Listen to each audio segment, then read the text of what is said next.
The tape is moving today. DJT surged up 301%, 95th percentile. ROM rose up 0.96%, a 6-second percentile, and VIXY rose up 0.7%, a 67th percentile. A lot of energy in the room this hour. I want to start with you, Priya, because your post about Chevron is striking. You say Mike Wirth forgot to mention that without the Trump administration, the oil industry would be dead, and then immediately pivot to saying they're expecting to make a fortune. Where does the fortune come from? Is that a specific number you have? It's not a specific figure I can pull from thin air, Ray. It's just the word he used, a fortune. But that's the point. He is framing their success as entirely dependent on his genius and foresight, while simultaneously demanding they get consumer prices down a boo. It feels like a transactional warning rather than an analysis. If they are back, far bigger and stronger, why is the demand for lower prices coming from the same person claiming he saved them? Exactly. And then there's the geopolitical theater. You shared that Newsweek cover with the headline "Trump boss writes about Venezuela." It shows a guy dripping oil over water, but your post about Iran is intense. You're talking about an Iranian wall of steel. Walk me through that. Is this metaphorical, or are you literally describing a blockade? You quoted it yourself, the United States wall of steel. You say nothing gets through to Iran unless we want it to. It's a totalizing claim.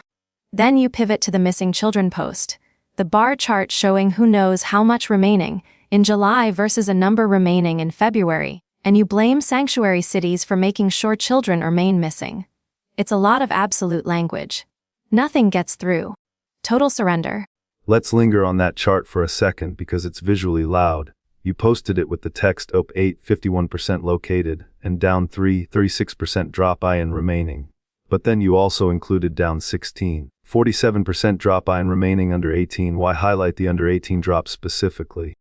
Isn't that a smaller subset of the total? It feels like cherry-picking the most emotional slice of data to support the sanctuary cities angle. It is, Ray. But notice what he's doing with the fortune language again. He claims Chevron is making a fortune from Venezuela, yet he also claims to have secured the border and stopped migrant crime. These are two different kinds of success. One is financial, one is political. And he's bundling them together to suggest his America First policies are working on every front simultaneously.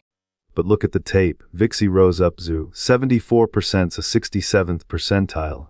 That's volatility. Usually when you're talking about total surrender from Iran and a blockade, markets get nervous. Yet DJT is surging up 301th percentile.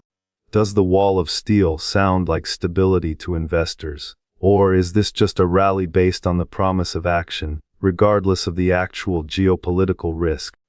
I think it's the latter. He's selling confidence through volume. Look at the endorsements. He listed some amount of congressmen, from Washington to Virginia to Missouri to Kansas.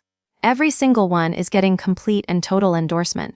It's a wall of text, just like his wall of steel. It's designed to create an impression of anonymity. But does unanimity in endorsements translate to policy success? Or just to electoral pressure? That's the tangent I wanted to hit. The sheer volume of these endorsements. It's like a cascade. And he ties it back to his real polling numbers, which he says are the best ever, contrasting them with fake news media polls. He mentions biggest outside investment in America in world history. Again, no specific figure, just world history. Is that how you track investment? By hyperbole? No, Ray, that's how you distract from the lack of detail.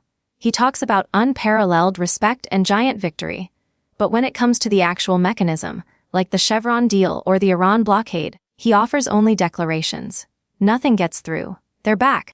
It's narrative over mechanics. So, if we strip away the fortune and the walls, what are we left with? You mentioned the weather relief. He approved $5 million for West Virginia and $5 million for Missouri. Those are concrete numbers. But they're tiny compared to the world history investments he claims. Is that the real story? Small, targeted cash drops versus giant, undefined economic wins. Precisely. The $5 million and $5 million are tangible.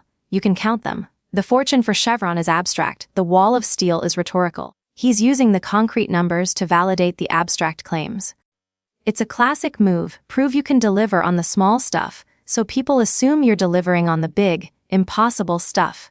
And yet the market is buying it. DJT up 3.01% to 95th percentile. VIXY up 0.74% to 67th percentile. Maybe they know something we don't. Or maybe they're just pricing in the volatility of the rhetoric. Priya, thanks for keeping the fortune in check. Always Ray. Someone has to ask where the money actually is. That's the show. We're on Spotify and YouTube. If this earned it, like, subscribe, tell a friend. And housekeeping, the machine that writes this gets tuned constantly for cleaner news. The numbers are real, the jokes are not.